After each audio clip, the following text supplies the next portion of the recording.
नमस्कार मंडळी, या व्हिडिओमध्ये आपण जाणून घेणार आहोत या विधानसभा निवडणुकांमध्ये पुणे जिल्ह्यातून कोण बाजी मारणार। सर्वप्रथम आपण शहरी विधानसभा मतदारसंघातून जाणून घेऊ। पिंपरी मतदारसंघात सध्या राष्ट्रवादी अजित पवार गटाचे अण्णा बनसोडे हे आमदार आहेत। या निवडणुकीत सुद्धा ते अजित पवार गटाकडून उभे राहिले आहेत। त्यांच्या विरुद्ध शरद पवार गटाचे सुलक्षणा शीलवंत यांना उमेदवारी मिळाली आहे आणि त्यांचीच निवडणूक येण्याची जास्त शक्यता आहे। भोसरी मतदारसंघात सध्याचे आमदार हे भाजपाचे महेश लांडगे आहेत। यावेळी देखील त्यांनाच भाजपातर्फे उमेदवारी देण्यात आलेली आहे। त्यांच्या विरोधात उमेदवार अजून डिसाईड झालेले नाहीत, तरी पण अजित गव्हाणे यांचे चान्सेस जास्त आहेत। या दोघांमध्ये महेश लांडगेच हे बाजी मारणार असे दिसत आहे। चिंचवड मतदारसंघात सध्या भाजपाच्या अश्विनी जगताप या आमदार आहेत। त्या दिवंगत लक्ष्मण जगताप यांच्या पत्नी आहेत। या निवडणुकीला भाजपाने लक्ष्मण जगताप यांचे भाऊ शंकर जगताप यांना तिकीट दिलेले आहे। त्यांच्या विरोधात राष्ट्रवादीच्या विठ्ठल काटे यांना उमेदवारी देण्याचे संकेत असून त्यांच्याच विजयाचे जास्त चान्सेस आहेत। वडगाव शहरीमध्ये सध्या राष्ट्रवादी अजित पवार गटाचे सुनील टेंगरे हे आमदार आहेत। यावेळेस देखील महायुतीने सुनील टेंगरे यांनाच तिकीट दिलेले आहे। त्यांच्या विरोधात शरद पवार गटाचे बापूसाहेब पठारे यांना तिकीट मिळालेले आहे आणि बापूसाहेब पठारे यांचेच निवडणूक येण्याचे चान्सेस आहेत। पुणे कॅन्टोन्मेंट विधानसभा मतदारसंघात सध्या बीजेपीचे सुनील कांबळे हे आमदार आहेत आणि यावेळेस देखील बीजेपीने त्यांनाच उमेदवारी दिलेली आहे। त्यांच्या विरोधात काँग्रेसचे रमेश बागवे यांना उमेदवारी मिळण्याचे संकेत आहेत आणि यावेळेस रमेश बागवे हे निवडून येण्याचे जास्त चान्सेस आहेत। हडपसर मतदारसंघात सध्या राष्ट्रवादी अजित पवार गटाचे चेतन तुपे हे आमदार आहेत आणि यावेळेस देखील सुद्धा राष्ट्रवादीने त्यांनाच तिकीट दिलेले आहे। त्यांच्या विरोधात शरद पवार गटाने प्रशांत जगताप यांना मैदानात उतरवले आहे आणि यावेळेस प्रशांत जगताप यांचे निवडून येण्याचे चान्सेस आहेत। खडकवासला मतदारसंघात सध्या बीजेपीचे भीमराव तापकीर हे आमदार आहेत आणि यावेळेस देखील बीजेपीने त्यांनाच उमेदवारी दिलेली आहे। त्यांच्या विरोधात राष्ट्रवादी शरद पवार गटाचे सचिन दोडके हे उभे राहणार असून ही लढाई अटीतटीची होणार आहे आणि यात सचिन दोडके यांच्या विजयाचे संकेत आहेत।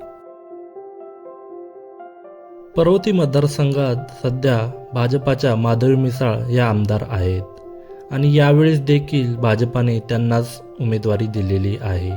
त्यांच्या विरोधात शरद पवार गटाच्या अश्विनी कदम उभे राहणार असून त्यांच्याच विजयाचे जास्त संकेत आहेत। कसबा विधानसभा मतदारसंघात सध्या काँग्रेसचे रवींद्र धंगेकर हे आमदार आहेत आणि यावेळीच देखील काँग्रेसने त्यांनाच उमेदवारी दिलेली आहे।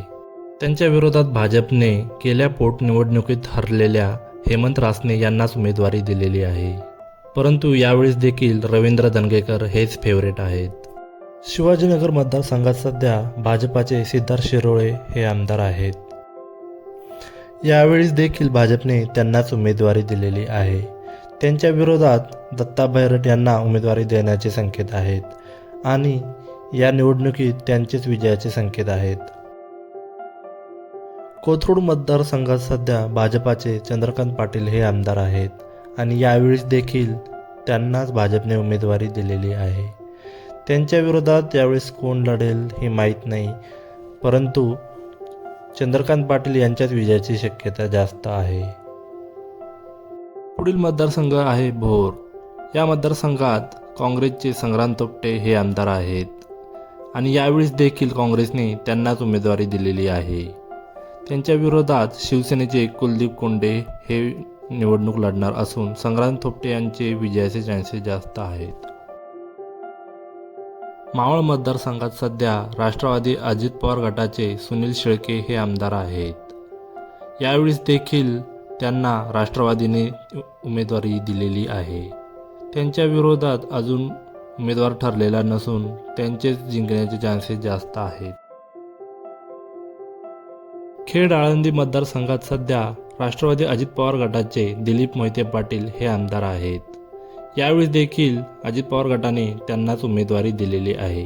त्यांच्या विरोधात शरद पवार गटाकडून अतुल देशमुख यांना उमेदवारी देण्याचे संकेत आहेत। यावेळेस अतुल देशमुख बाजी मारणार असे दिसत आहे।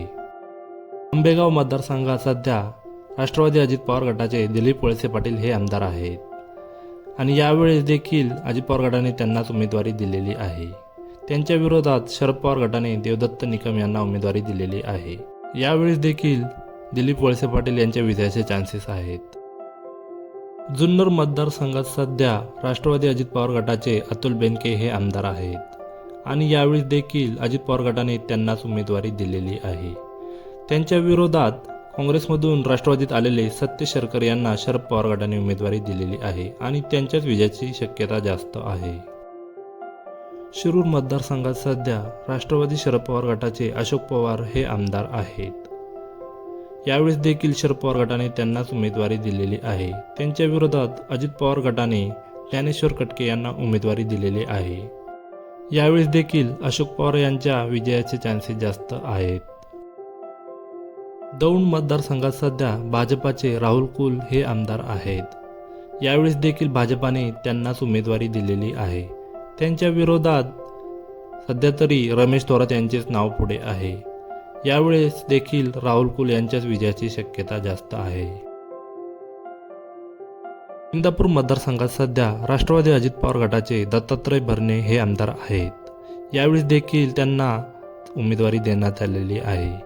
त्यांच्या विरोधात हर्षवर्धन पाटील यांना शरद पवार गटाने उमेदवारी दिलेली आहे आणि हर्षवर्धन पाटलांच्या विजयाची शक्यता जास्त आहे.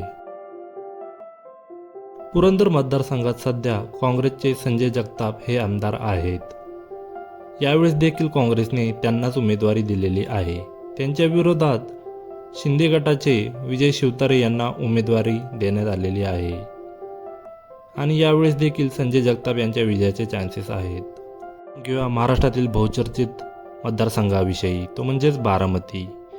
यावेळेस अजित पवारांविरुद्ध शरद पवार गटाने योगेंद्र पवार यांना उमेदवारी दिलेली आहे. लोकसभेतील आघाडी बघता अजित पवारांना धक्का बसणार असे वाटत आहे, परंतु यावेळेस देखील अजित पवार यांच्याच विजयाची शक्यता जास्त आहे. तर हे होतं आमचे या विधानसभा निवडणुकीचे प्रेडिक्शन्स. तुम्हाला काय वाटते? तुमचे उत्तर कमेंटमध्ये कळवा.